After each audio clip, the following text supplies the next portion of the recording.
আজকে চলে এসেছি আবারও একটা ইলিশ মাছের রেসিপি নিয়ে। দেখো এখানে মাছ ধুয়ে পরিষ্কার করে মেখে নিচ্ছি হলুদ লবণ দিয়ে আর কিছুটা সর্ষের তেল দিয়ে সুন্দর করে মাছগুলো মেখে নেব। মেখে এখানে 5 মিনিটের জন্য মাছগুলো ঢেকে রাখবো। তোমরা দেখতে থাকো আমার সঙ্গে পুরো রেসিপিটা। এবারে দেখো আমি একটা কড়াই বসিয়ে দিচ্ছি, গ্যাসে দিয়েছি।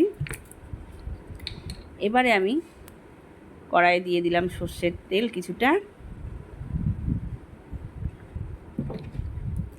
পুরো রেসিপিটা আমার সঙ্গে দেখতে থাকো। ফোড়নে দিয়ে দিলাম 2টো শুকনো লঙ্কা, আর এখানে আমি একটা ব্যাটার করে রেখেছি, দিয়ে দিলাম। এখানে দেখো সর্ষে পোস্ত আর কাঁচা লঙ্কা আমি এখানে পেস্ট করে রেখেছিলাম। তোমরা তো অনেকভাবেই রান্না করো, এই রেসিপিটা আমার দেখতে থাকো আমি কেমন করে রান্না করছি এটা। এবারে দেখো দিয়ে দেবো আমি পরিমাণ অনুযায়ী হলুদ লবণ দিয়ে দিলাম। সুন্দর করে একটু দেখো হালকা কষিয়ে নেব। যেহেতু আমি এটাতে পোস্ত দিয়েছি, পোস্ত পরিমাণটা বেশি, তাই একটু কষিয়ে নিলাম। এবারে দেখো খুব সুন্দর একটা কালার এসেছে। এবারে আমি দিয়ে দেবো জলটা গরম করে রেখেছিলাম, মশলার পাত্রটা ধুয়ে জল দিয়ে দিলাম। এবারে দেখো জলটা ফুটে এলে আমি যে মাছগুলো রেখেছি, দেখো আমি কিভাবে রান্না করছি সেটা দেখতে থাকো। এই যে মাছটা ম্যারিনেট করে রেখেছিলাম, এবারে দেখো যখন ফুটে এসেছে, এবারে আমি কাঁচা মাছগুলো দিয়ে দেবো এর মধ্যে। একে একে সবগুলো মাছ দিয়ে দেবো। দেখতে থাকো পুরো রেসিপিটা। যারা আমার চ্যানেলটা নতুন দেখছো, সাবস্ক্রাইব করো, শেয়ার করো, সঙ্গে থেকেও পাশে থেকো।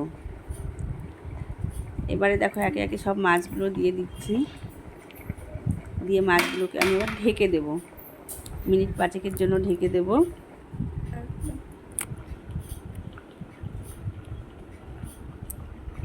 এবারে দেখো খুব সুন্দর একটা কালারও এসেছে এখানে।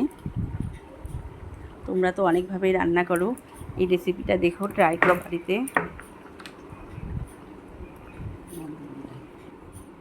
এবারে দেখো ঢেকে দিয়েছিলাম, ঢাকনা তুলে 5 মিনিট বাদে তোমাদেরকে দেখাচ্ছি। এবারে দেখো গ্যাসের জোরটা আমি লো করে দিয়েছি। এবারে আমি দিয়ে দেবো উপর থেকে কিছুটা চেরা কাঁচা লঙ্কা আর বেশ খানিকটা মতন সর্ষের তেল দেবো। দিয়ে আমি গ্যাসটা অফ করে দেবো। দিয়ে যতক্ষণ পর্যন্ত আমি পরিবেশন না করছি ততক্ষণ ঢেকে রাখবো। এই দেখো দিয়েছি কাঁচা লঙ্কা, এবারে বেশ খানিকটা দিয়ে দেবো সর্ষের তেল, তোমরা দেখতেই পাচ্ছ। এবারে আমি একটা থালা চাপা দিয়ে ঢেকে রাখবো যতক্ষণ পর্যন্ত পরিবেশন না করছি। 5 মিনিট বাদে তোমাদেরকে ঢাকনা তুলে দেখাচ্ছি।